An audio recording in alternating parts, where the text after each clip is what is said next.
If you want to buy an expensive car in 2025, like a Lamborghini or something along those lines, that's very, very expensive. Don't just do what everyone does and just throw like 300k or however much it is into just the liability. Because then your car's more or less gone there. I mean, not your car, your money's generally just gone by that point. So what you should actually be doing is buying assets. So say mainly like real estate, put money in properties that can appreciate in value over time. So within 5 years or so, you'll be like making money over time. So say if you bought a car for say I don't know like 300 grand in 2025, by 2030 it would appreciate in value.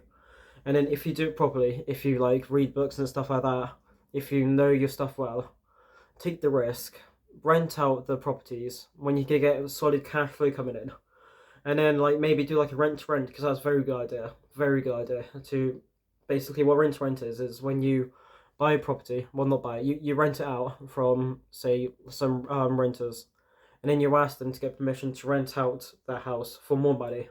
So basically, apart from like buying like a house and then renting it off, because most people don't have that money.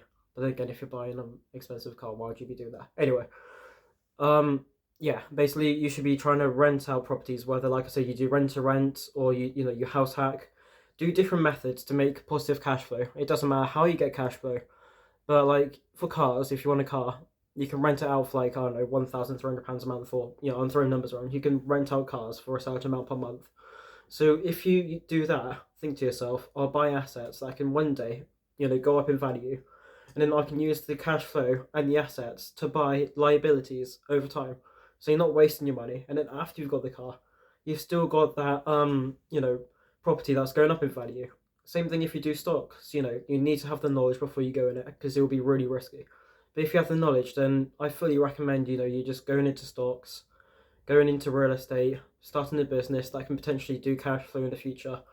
And don't just buy liabilities just out of your pocket, because then after you've spent the 150 grand, you've got nothing to kind of compensate it. But the second you buy assets, if you do it properly, like I said, it will go up in value. And then there are many different options to make cash flow, many different options. So yeah, if you want to buy a car or anything in life, buy an asset and then use the assets, money, cash flow, so then buy it. And then obviously once you get good at the game of like say real estate and you get cash flow going, don't just do it to one property. Just 5 properties and then 7 properties and etc. etc. So then you can one day maybe quit your job, but that's a massive goal. But like I said, small steps, small steps to begin with. Like for example, people that do real estate, they don't just like buy straight away £3 million house. They don't do that.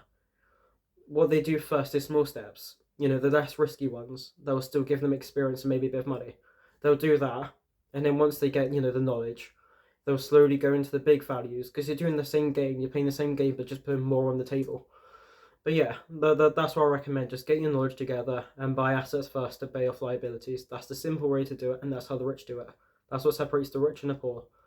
So yeah, if this knowledge helps you, then please subscribe.